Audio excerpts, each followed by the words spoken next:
So, pag may nagsabing may robot siya, tas mukhang tao, yung may paa, talagang dapat magduda ka. Kasi dapat hindi pa kaya yun at that time. So, doon namin nasabi na pag may nagpakita sa iyo na robot na mukhang tao, tingnan mo agad kung kasya yung tao sa loob. Dahil kung kasya, malamang may tao sa loob. Hello mga ka-AI, ito po ulit si Elmer Pistola na muling naghahatid sa inyo ng vlog tungkol sa AI.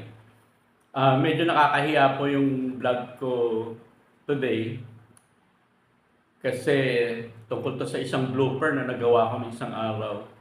In one of my previous episodes, nagpakita po ako ng footage wherein ang sinasabi ko is may mga robots na po na ginagamit for entertainment. And ang pinakulit kong footage doon is galing sa isang robotics convention ng China.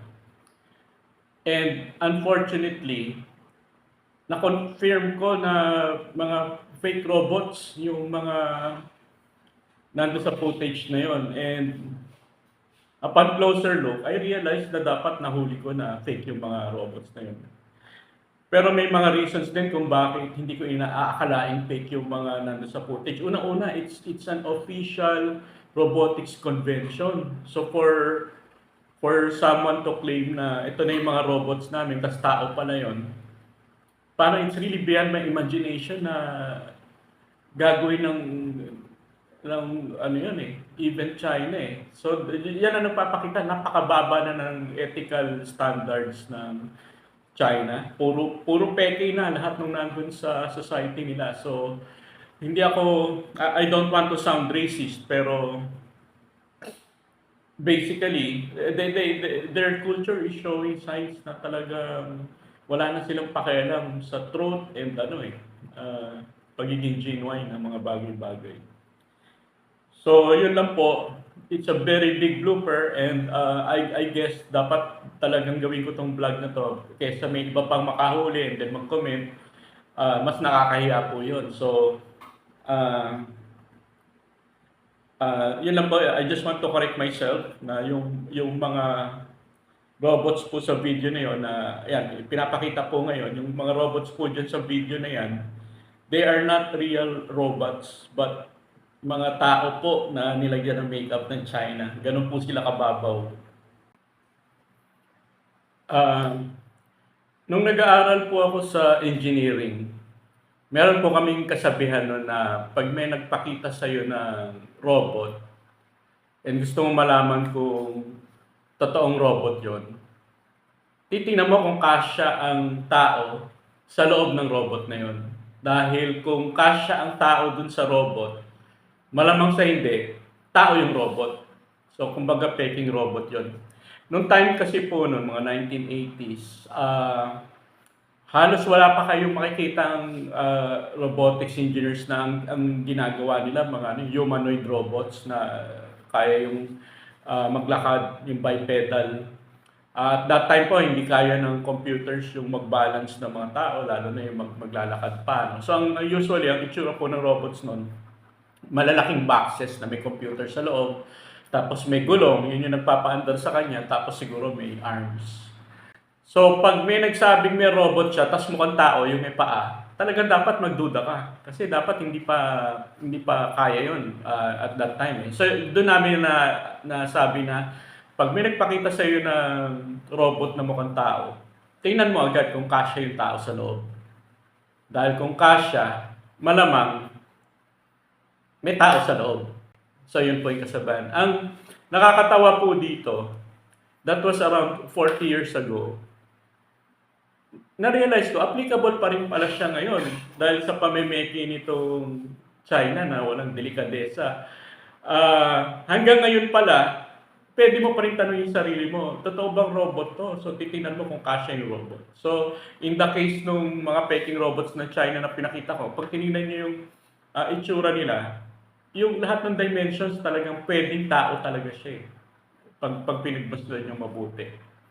So yun yung nakakatawa doon. Hanggang ngayon pala is applicable pa rin yun. Anyway, alam nyo guys, pag ah, tumitingin ako, medyo sensitive ako niya eh. Lagi kong tinitingnan kung totoo bang robot to or hindi, pag may nakikita akong robots. So hindi ko lang in-exercise yung ganung judgment dahil nga official convention siya.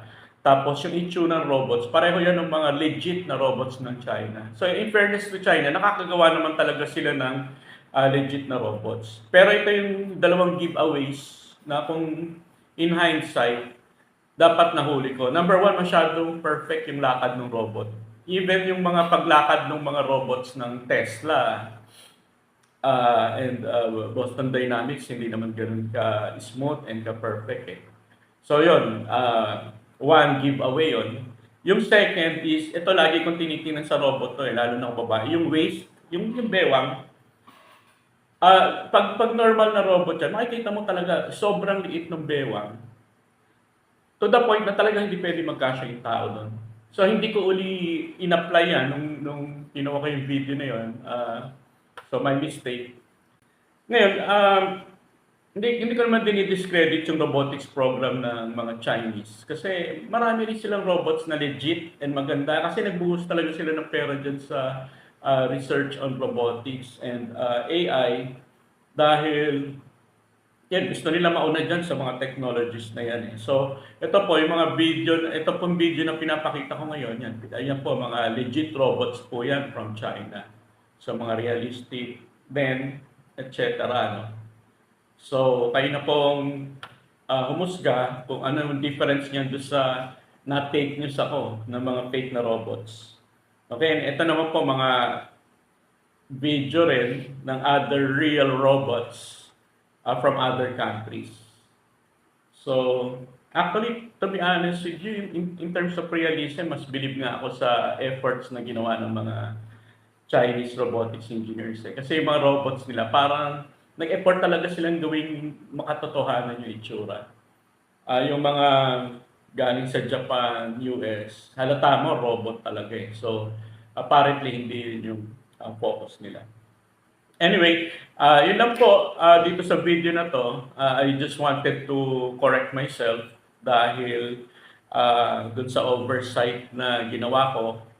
Na fake news po talaga ako ng China. Pasensya na po kung nadamay ko nung nanonood kayo ng video na yun.